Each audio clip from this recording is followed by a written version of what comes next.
Cuando sentí su mano en mi espalda y rodé por los escalones, no fue el dolor de los huesos golpeando la madera lo que me paralizó, sino escuchar su risa fría desde arriba. Van a pensar que fue un accidente por tu edad.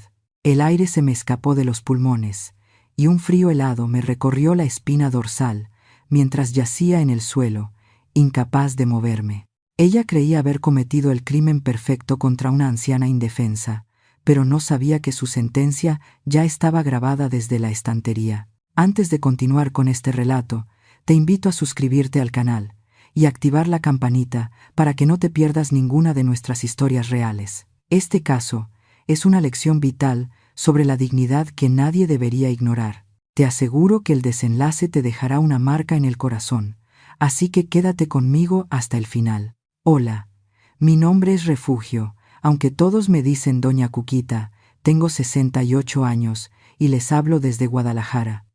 Soy una mujer de los Altos de Jalisco, de esas que entregaron todo por sus hijos. Hoy quiero contarles cómo la vida me puso a prueba bajo mi propio techo y cómo encontré la fuerza para defenderme.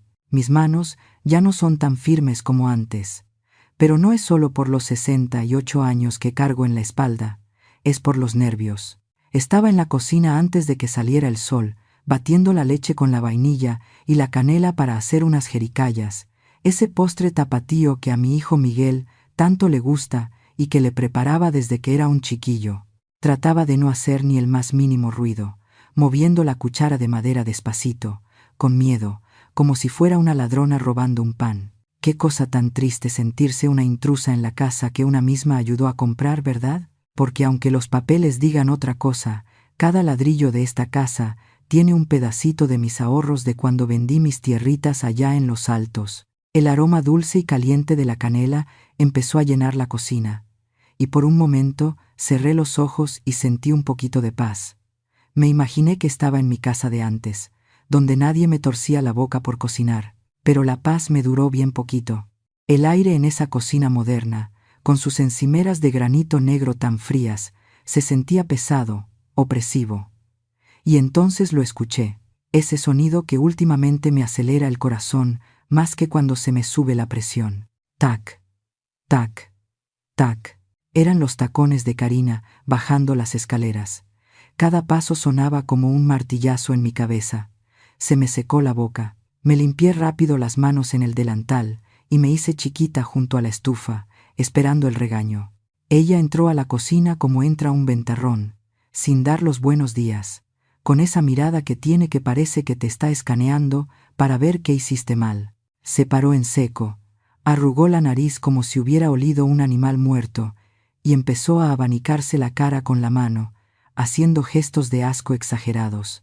Me dijo, con esa voz chillona que pone cuando no está Miguel, que ya había apestado toda la casa otra vez, que esa comida de pueblo impregnaba las cortinas y los muebles caros, y que le daba vergüenza que vinieran sus amigas y la casa oliera a fonda.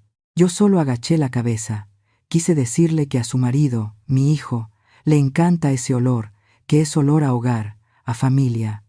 Pero aprendí hace meses que contestarle es peor. Cuando le contesto, ella busca la manera de pellizcarme el brazo cuando paso a su lado, o me esconde mis medicinas, o le cuenta a Miguel que yo la traté mal y me hago la víctima. Así que mejor me quedé callada, revolviendo la leche, sintiendo cómo se me hacía un nudo en la garganta, y las ganas de llorar me picaban los ojos. Ella resopló, agarró su café de la máquina, esa moderna que yo no sé usar, y se dio la vuelta para irse a la sala, no sin antes murmurar que ojalá me fuera a mi pueblo pronto. Me dijo, mamá, voy a poner cámaras en la sala, en la entrada y en el patio, para que estemos seguros, para los ladrones. Pobre mi hijo. Él trabaja de sol a sol para darnos esta vida, para pagar los caprichos de ella, y no se da cuenta de nada. Cree que nos cuida de los ladrones de afuera, sin saber que el peligro lo tiene durmiendo en su misma cama. Me le quedé viendo a esa camarita, a ese ojo de vidrio negro que nos miraba a todos sin juzgar, sin parpadear. En ese momento no lo sabía, ni siquiera me pasó por la mente, pero esa camarita, ese aparato que Miguel puso pensando en extraños, iba a ser lo único que podría defenderme cuando mi palabra de vieja ya no valiera nada. Suspiré, persignándome disimuladamente, pidiéndole a la Virgen de Zapopan que me diera fuerzas para aguantar otro día más, y volví a mis jericayas. Tenía que apurarme antes de que el olor molestara más a la dueña y señora de la casa. A veces me quedo mirando estas paredes tan lisas, tan blancas, y se me hace un nudo en la garganta al acordarme de mi casita en los altos. Allá la tierra es roja, y el aire huele a agave y tierra mojada, no a este aromatizante artificial que a Karina tanto le gusta. Todavía me acuerdo del día que firmé los papeles para vender mis parcelas, esas que mi esposo, que en paz descanse, cuidó con tanto esmero toda su vida. Me dolió en el alma deshacerme de ellas, sentí que estaba vendiendo los recuerdos de mi viejo, pero Miguel quería comprar esta casa en la ciudad. Me dijo que era una oportunidad única, que aquí estaríamos mejor, que yo no tendría que trabajar más. Y yo, como buena madre que se quita el pan de la boca, le di todo el dinero del enganche. Todo por mi mijo, me repetía yo sola mientras veía cómo los nuevos dueños se quedaban con mi patrimonio. Pensé que estaba comprando tranquilidad para mi vejez, pero lo que compré fue una jaula de oro donde soy la intrusa. Esa tarde, cuando Miguel llegó del trabajo, la casa cambió de cara, como si fuera un teatro. Apenas escuchamos el motor del coche, Karina se transformó, se soltó el pelo, cambió esa mueca de asco por una sonrisa de comercial y corrió a recibirlo con un beso. Miguel entró arrastrando los pies. Pobre de mi muchacho, se mata trabajando en la oficina para pagar las tarjetas de crédito de ella. Me saludó con ese beso en la frente que siempre me da y me preguntó cómo me sentía. Antes de que yo pudiera abrir la boca, Karina se adelantó, abrazándolo y diciéndole que me había cuidado todo el día, que hasta me había servido el té. Miguel sonrió, creyéndose el cuento, feliz de ver que sus dos mujeres se llevaban bien. Pero él no vio lo que pasó un minuto después, cuando se volteó para colgar el saco. Karina pasó por mi lado y me dio un pellizco fuerte en el brazo, de esos que dejan moretón pero que no sangran, y me susurró con odio que me quitara del camino, que estorbaba. Yo me aguanté el grito, me sobé el brazo en silencio, y me fui a mi cuarto para no causar problemas, pidiéndole a Dios que le abriera los ojos a mi hijo. Pero las cosas se pusieron peor. 2 días después, Miguel nos avisó que tenía que salir de viaje a Manzanillo por un asunto de la empresa, cosa de una noche, nada más. Desde que cerró la puerta con su maleta, sentí un frío que me recorrió la espalda. Karina ni siquiera disimuló. En cuanto el coche de Miguel dobló la esquina, le quitó el seguro a la puerta y se volteó a mirarme con unos ojos que no eran de gente buena. Yo traté de hacerme invisible, de ser útil. Me puse a juntar la ropa sucia para lavar, pensando que si me veía trabajando me dejaría en paz. Llené la canasta de mimbre, que ya me pesaba bastante por los años, y me dirigí a las escaleras para bajar al cuarto de lavado. Iba bajando despacito, agarrándome fuerte del pasamanos, porque mis rodillas ya no responden como antes. Iba a la mitad de la escalera cuando sentí una sombra arriba de mí. No escuché sus pasos, o tal vez el miedo me tapó los oídos. Sentí una mano en mi espalda. No fue un tropezón, no fue un accidente. Sentí la fuerza de su mano empujándome al vacío. El mundo me dio vueltas. Solté la canasta, la ropa voló por todos lados, y yo rodé, golpeándome el hombro, la cadera, la cabeza contra los escalones de madera barnizada, hasta que aterricé en el suelo frío de la sala, sin aire, con un dolor agudo que me nublaba la vista. Traté de levantarme, pero el cuerpo no me respondía. Gemía de dolor, sintiendo que algo se me había roto por dentro. Alcé la vista, buscando ayuda, buscando piedad, y allá arriba, en lo alto de la escalera, estaba ella. Karina no estaba asustada, no estaba llamando a la ambulancia, estaba sonriendo. Se acomodó el cabello con una calma que me dio más miedo que el golpe.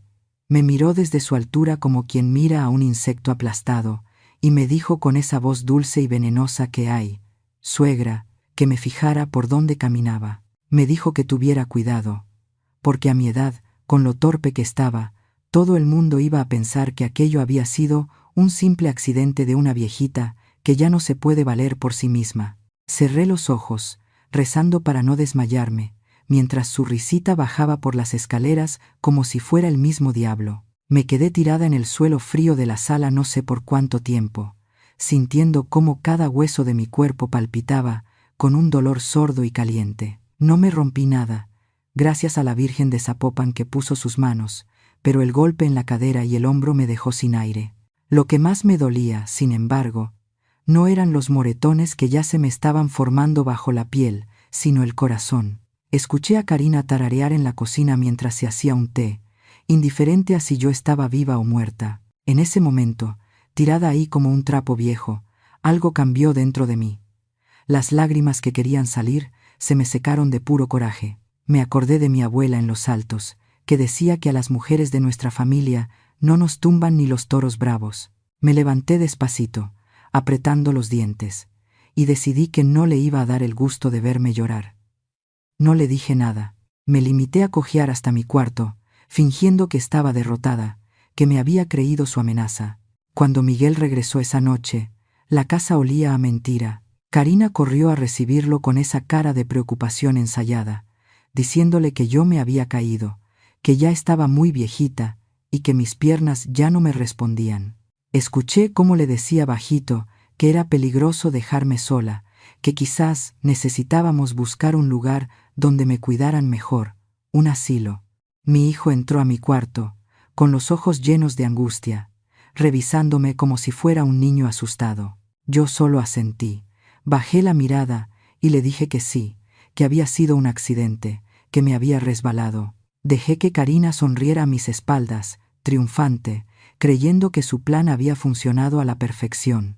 Lo que ella no sabía era que, mientras estaba encerrada en mi cuarto sobándome los golpes, había agarrado mi celular, ese mismo teléfono que Miguel me enseñó a usar con tanta paciencia para ver las cámaras, por si algún día entraba un ladrón. Y vaya que había entrado uno, pero no se había llevado la televisión, sino mi paz.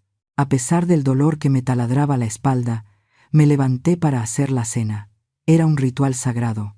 Preparé pozole rojo, el favorito de Miguel, ese que lleva horas y paciencia. Cada vez que movía la cuchara grande, sentía un piquete en las costillas, pero no paré. Necesitaba que todo fuera normal, que la escena estuviera puesta.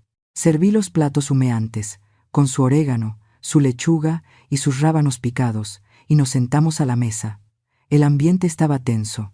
Miguel comía en silencio, mirándome con lástima, pensando seguramente en cómo decirme que ya no podía vivir ahí. Karina comía con gusto, parloteando sobre cosas sin importancia, sintiéndose ya la dueña absoluta de la casa. Esperé a que Miguel terminara la mitad de su plato.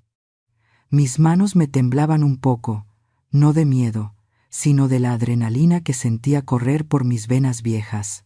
Dejé mi cuchara suavemente sobre la mesa, me limpié la boca con la servilleta y rompí el silencio.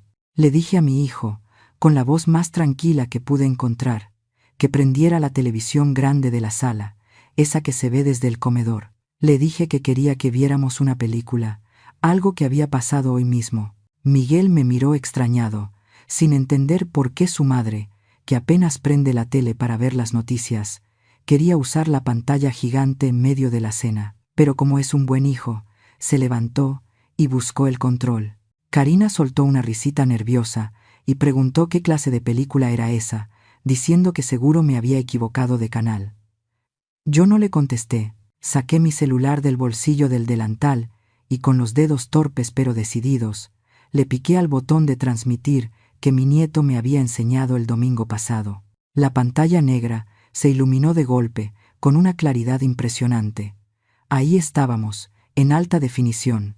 La escalera se veía nítida. Se me veía a mí bajando con la canasta de ropa, lenta, con cuidado. Y luego se vio a Karina. La imagen era tan clara que se podía ver el brillo de maldad en sus ojos. Se vio cómo no hubo tropiezo, ni resbalón. Se vio su mano firme en mi espalda, el empujón seco, brutal. Se vio mi cuerpo, rodando escaleras abajo como un bulto. Pero lo peor, lo que hizo que el aire se congelara en el comedor, fue el audio. Las cámaras de Miguel grababan sonido. Se escuchó el golpe seco de mis huesos contra la madera, mis gemidos de dolor, y luego, cristalina y cruel, la risa de Karina. Se escuchó su voz diciendo que me fijara, que iban a pensar que fue un accidente por mi edad. En el comedor, el tiempo se detuvo. La cuchara de Miguel se le resbaló de la mano y cayó al plato con un estruendo que sonó como un disparo. Se quedó paralizado, con la boca medio abierta, mirando la pantalla como si estuviera viendo un fantasma. Su rostro pasó de la confusión al horror en un segundo. Karina se puso pálida, blanca como el papel, y se llevó las manos a la boca, negando con la cabeza, balbuceando que eso no era lo que parecía, que estaba editado, que era un error. Yo no miré la pantalla, yo miré a mi hijo. No lloré. Ya había llorado suficiente por dentro. Me enderecé en mi silla, ignorando el dolor de mis costillas, y sostuve su mirada con toda la dignidad que me quedaba, con esa fuerza de las madres de los altos que aguantan sequías y tempestades. No tuve que decir ni una sola palabra más. El video seguía reproduciéndose en bucle, con esa risa macabra llenando la casa que ella creía suya, mientras la verdad caía sobre la mesa más pesada que cualquier sentencia. El silencio que siguió al video no duró más que unos segundos, pero se sintió eterno, como la calma antes de un huracán. De repente, Miguel explotó. No fue un grito lo que salió de su garganta, fue un rugido, un sonido animal cargado de un dolor tan profundo que hizo vibrar las ventanas de la casa. Golpeó la mesa con ambos puños, haciendo saltar los platos de pozole y derramando el caldo rojo sobre el mantel blanco, como una herida abierta. Se levantó de golpe, tirando la silla hacia atrás, y su rostro, usualmente tan amable, estaba desfigurado por una furia que yo jamás le había visto, ni siquiera cuando era un muchacho rebelde. Karina, arrinconada por la evidencia y por la presencia imponente de mi hijo, intentó jugar su última carta, la de la negación absurda. Empezó a gritar con voz chillona, manoteando hacia la pantalla, diciendo que eso estaba trucado, que yo había manipulado las imágenes, que seguramente me había tropezado con mis propios pies de vieja torpe, y que el video se veía así, por un error de la cámara. Me acusaba de bruja, de querer separarlos, de inventar historias para llamar la atención. Pero sus palabras sonaban huecas, desesperadas, chocando contra la pared de realidad que ella misma había construido. Miguel no la dejó terminar su teatro. Se acercó a ella, invadiendo su espacio personal, obligándola a retroceder hasta que chocó contra el trinchador. Con una voz que temblaba de rabia contenida, le soltó las verdades que necesitaban ser dichas. Le gritó que había tocado a su madre, a la mujer que le dio la vida, y lo había hecho bajo su propio techo, en la casa que yo misma ayudé a pagar con el sudor de mi frente y la tierra de mis ancestros. Le dijo que él había puesto esas cámaras para protegerla a ella de los ladrones de afuera, sin saber que el verdadero monstruo dormía a su lado todas las noches. Al verse acorralada y sin salida, a Karina se le cayó la máscara de niña buena. Su rostro se transformó en una mueca de odio puro, esa misma que yo había visto en la escalera. Dejó de negar y empezó a atacar. Nos insultó a los dos con una vulgaridad que helaba la sangre. Me gritó que yo era un estorbo, una vieja inútil que olía a rancho, y que solo servía para quitarle espacio y aire. A Miguel le gritó que era un poco hombre, un hijito de mami que no tenía los pantalones para poner a su esposa primero. Vomitó todo el veneno que había estado guardando durante meses, confirmando cada una de mis sospechas, cada uno de los desprecios silenciosos que yo había aguantado. Pero Miguel ya no la escuchaba. Con una frialdad que me sorprendió, miró su reloj y le dio un ultimátum que no admitía réplica. Le dijo que tenía exactamente 10 minutos para sacar sus cosas y largarse de esa casa para siempre. Le advirtió que si en 10 minutos seguía ahí, no iba a llamar a un taxi, sino a la patrulla, y que con ese video en mano, con la evidencia clara de un intento de homicidio contra una persona de la tercera edad, no iba a pasar la noche en un hotel, sino en los separos. La amenaza fue real y cortante como un machete. En ese momento, a pesar del dolor punzante en mis costillas y en mi cadera, sentí que algo me levantaba.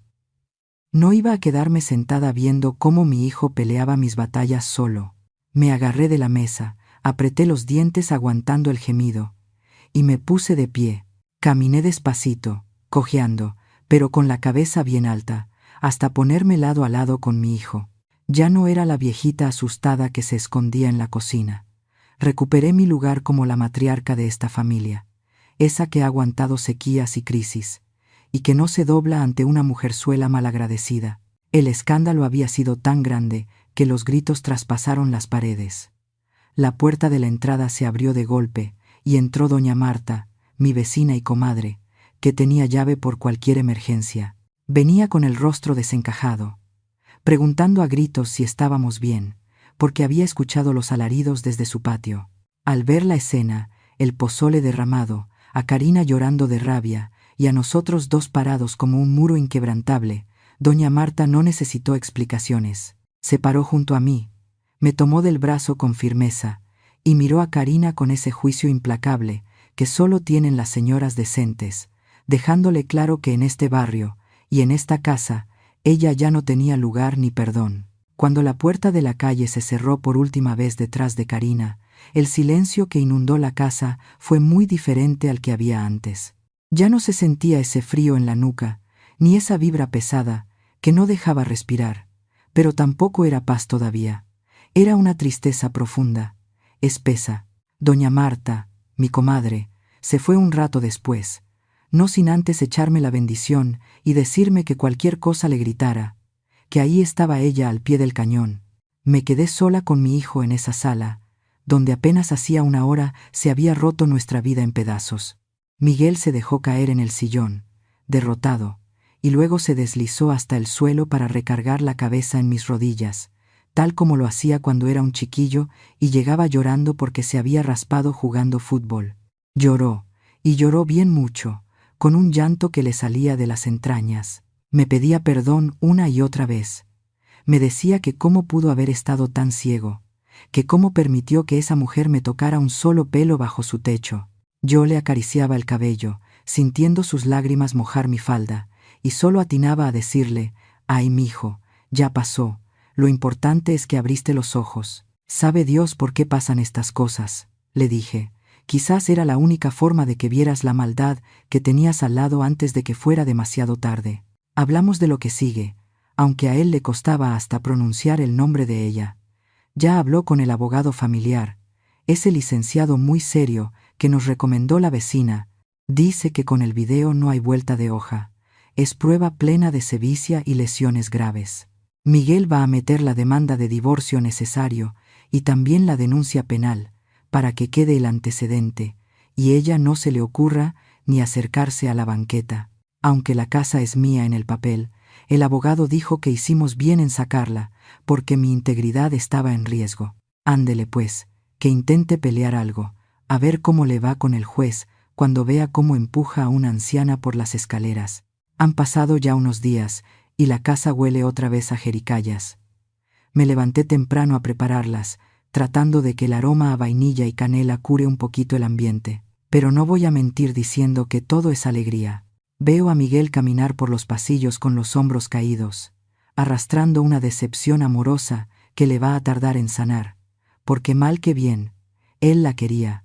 Se perdió la inocencia en esta familia. Ya sabemos que el enemigo puede dormir en la alcoba de al lado. Antes de irme a dormir, pasé al altarcito que tengo en el pasillo. Le prendí una veladora nueva a la Virgen de Zapopan, agradeciéndole que mis huesos aguantaron el golpe y que mi mente no me falló para usar ese aparato del demonio a mi favor.